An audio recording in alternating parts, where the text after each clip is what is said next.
नमस्कार दोस्तों, सिंधुजा क्लासेस में आप सभी का स्वागत है। प्रिंस, मान्या, अदिति, आयुषी, जिज्ञासा, आप सभी का स्वागत है।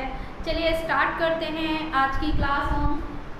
इसके पहले हम लोगों ने वर्ण या अक्षर पढ़ा था। आज हम लोग शब्द के बारे में पढ़ेंगे। शब्द क्या होता है, कैसे बनते हैं, किन्हें शब्द कहते हैं, शब्द कितने प्रकार के होते हैं। आज हम शब्द के बारे में पूरा डिटेल पढ़ेंगे। देखिए, शब्द होता क्या है? एक या एक से अधिक वर्णों से बनी हुई सार्थक ध्वनि को शब्द कहते हैं। देखिए, आपकी डिफिनीशन क्या कह रही है? एक या एक से अधिक वर्णों से बनी हुई सार्थक ध्वनि। एक शब्द आया है सार्थक। देखिए, सार्थक का मतलब होता है सही अर्थ देने वाला, चाहे वो एक वर्ण का हो या एक से अधिक। लेकिन अगर उसका सही अर्थ नहीं है तो वो शब्द नहीं कहलाएगा। जैसे ये लिखा है कमल। कमल में देखिए एक वर्ण, दो वर्ण, तीन वर्ण है और यह एक सही सीक्वेंस में लिखा। सीक्वेंस का मतलब जब हम इसको पढ़ते हैं तो इसमें क्या है, एक सही सेंस आता है कि ये कमल का फूल है, तो ये हमारा शब्द कहलाएगा। लेकिन अगर हम इसी को लिख दें, ये ला, इसी के वर्णों को हम उलट फेर कर दें, कहने का मतलब वर्ण तो हैं लेकिन हमने इनको उल्टा पुल्टा कर दिया, उलट फेर कर दिया और इसका कोई अर्थ नहीं रह गया। लमक कोई शब्द नहीं होता है, इसका कोई मीनिंग नहीं होता है, कोई अर्थ नहीं होता, तो इसको हम शब्द नहीं कहेंगे। अब देखिए, ये तो एक से अधिक वर्णों का है। आप कहेंगे एक वर्ण का ऐसा कौन सा शब्द होता है कि जिसका कोई अर्थ आता हो?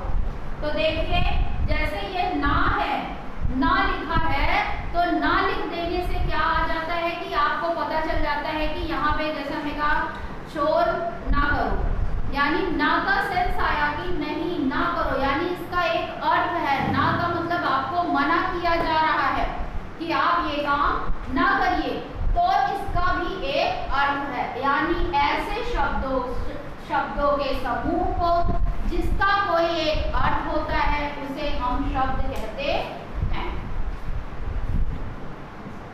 उम्मीद करते हैं आपको शब्द की परिभाषा समझ में आ गई होगी। अब आगे देखिए, शब्दों को कई प्रकार से बांटा गया है। कैसे बांटा गया है? अर्थ की दृष्टि से शब्द के भेद। अब देखिए, लिखा है अर्थ की दृष्टि से शब्द के दो भेद होते हैं। कौन कौन से? एक सार्थक शब्द और एक निरर्थक शब्द। अब सार्थक क्या होते हैं और निरर्थक क्या होते हैं?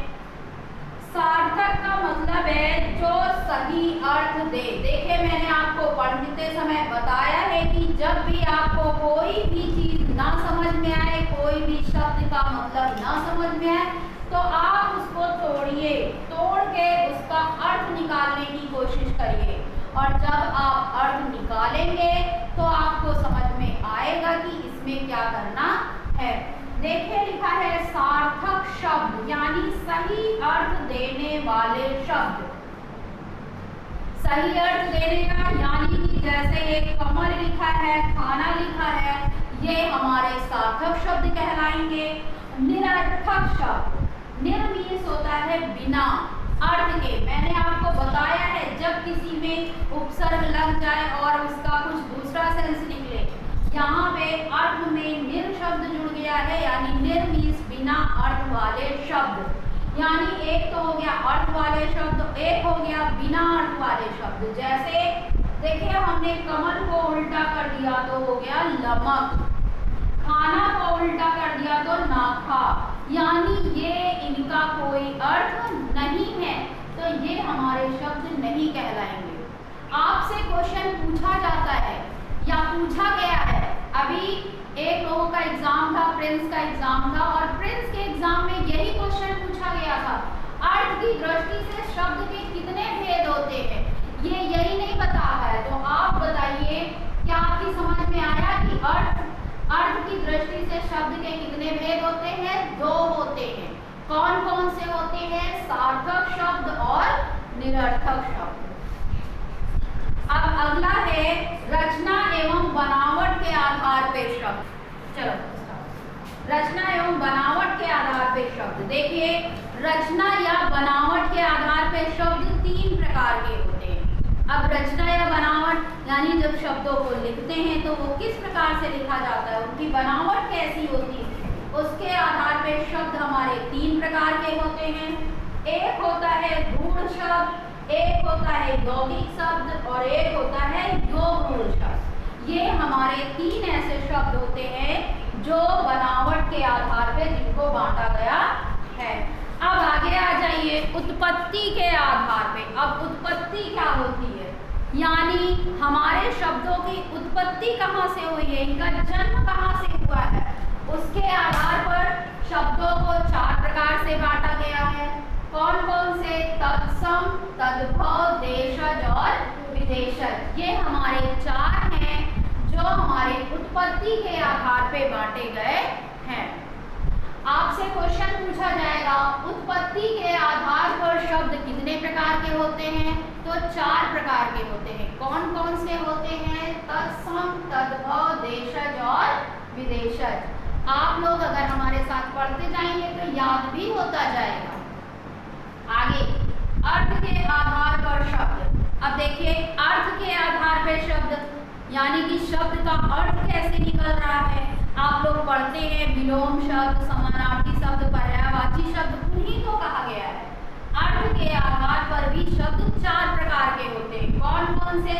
समानार्थी शब्द। अब देखिए, समानार्थी का अलग अलग करके देखिए। समान, समान अर्थी यानी अर्थ देने वाले, यानी एक जैसा अर्थ देने वाले शब्द। जैसे हमने कहा पानी, पानी को हम जल भी कह सकते हैं, नीर भी कह सकते हैं। ऐसे शब्द हमारे समान अर्थ देते हैं। यानी अगर आपसे किसी ने कहा इंग्लिश में कह दिया वाटर लो, तब भी आप पानी ला के दोगे। हिंदी में किसी ने कहा पानी दे दो, तब भी पानी ला के दोगे। और जो एकदम शुद्ध हिंदी बोलने वाले हैं, अगर उन्होंने मान लीजिए कोई साधु महात्मा लोग आते तो क्या कहते हैं, बेटा जरा जल पिला दो ना, तो जल मीन्स भी क्या होता है? पानी। तो उनका सबका मीन्स क्या हो गया? एक ही अर्थ हुआ। ऐसे शब्दों को हम क्या कहते हैं? समानार्थी शब्द कहते हैं। और उन्हीं समानार्थी शब्दों को पर्यायवाची शब्द भी कहते हैं। विलोम शब्द, विलोम मीन्स होता है उल्टा, विलोम मीन्स उल्टा, और उल्टे को ही विपरीत। देखो, विपरीत मीन्स उल्टा, अर्थ विपरीतार्थ मतलब अर्थ देने वाले, उल्टा अर्थ देने वाले शब्द। ऐसे शब्द जो उल्टा अर्थ देते हैं। जैसे हमने दिन बोला तो दिन का उल्टा क्या हो गया? रात। तो ये हमारे क्या हो गए? विलोम या विपरीतार्थ शब्द। एकार्थी शब्द, एक अर्थ देने वाले शब्द, यानी ऐसे शब्द जिनका सिर्फ एक ही अर्थ हो, उसका कोई दूसरा अर्थ ना हो, वे हमारे एकार्थी शब्द होते हैं। कुछ शब्द अनेकार्थी शब्द, यानी कि एक शब्द होता है उसके कई अर्थ होते हैं। अब जैसे एक अनेकार्थी शब्द में आ जाइए, आपसे पूछ दिया गया कर। अब देखिए, कर मीन्स हमारा हाथ भी होता है, और एक कर मीन्स क्या होता है? टैक्स होता है। यानी कि कहने का मतलब एक ही शब्द के अनेक अर्थ। देखिए, आपके शब्द से कंफर्म हो रहा है अनेक अर्थी, अनेक अर्थ देने वाला, यानी एक शब्द हो और उसके कई अर्थ निकल रहे हो, उसे हम अनेकार्थी शब्द कहते हैं। फिर से देखिए, अर्थ के आधार पे शब्द 4 प्रकार के होते हैं। समानार्थी या पर्यायवाची शब्द, विलोम या विपरीतार्थ शब्द, एकार्थी शब्द, अनेकार्थी शब्द। अब आगे आ जाइए, देखिए प्रयोग के आधार पे शब्द हमारे 2 प्रकार के होते हैं। कितने प्रकार के होते हैं? 2 प्रकार के होते हैं। एक होता है विकारी शब्द, दूसरा होता है अविकारी शब्द। विकारी शब्द और अविकारी शब्द ये 2 प्रकार के होते हैं प्रयोग के आधार पे। भाई, हम जब सेंटेंस को लिखते हैं तो उनमें शब्दों का प्रयोग होता है और प्रयोग करके ही हम लोग लिखते हैं। तो उसके आधार पे हमारे शब्द 2 प्रकार के होते हैं, विकारी शब्द और अविकारी शब्द। अब देखिए, इस वर्ड से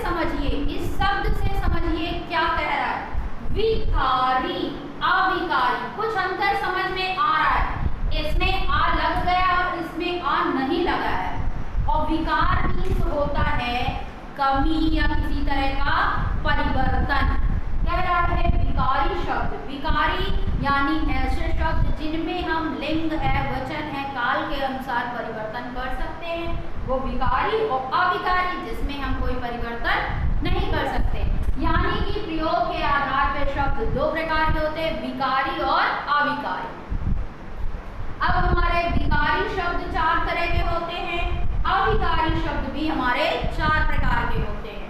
देखिए विकारी शब्द कौन कौन से होते हैं? संज्ञा, सर्वनाम, क्रिया और विशेषण। संज्ञा, सर्वनाम, क्रिया और विशेषण ये हमारे विकारी शब्द होते हैं। अविकारी शब्द कौन कौन से होते हैं? क्रिया विशेषण अव्यय, संबंध बोधक अव्यय, विस्मयादि बोधक अव्यय और समुच्चय बोधक अव्यय। ये हमारे जो है अविकारी शब्द होते हैं। फिर से देखिए विकारी शब्द हमारे संज्ञा, सर्वनाम, क्रिया और विशेषण होते हैं। अविकारी शब्द क्रिया विशेषण अव्यय, संबंध बोधक अव्यय, विस्मयादि बोधक अव्यय और समुच्चय बोधक अव्यय। ये 4 हमारे अविकारी शब्द होते हैं। Thank you. आप लोगों को मेरा वीडियो कैसा लगा और आप लोग कमेंट करके बिल्कुल बताइए कि हमें कैसा लगा।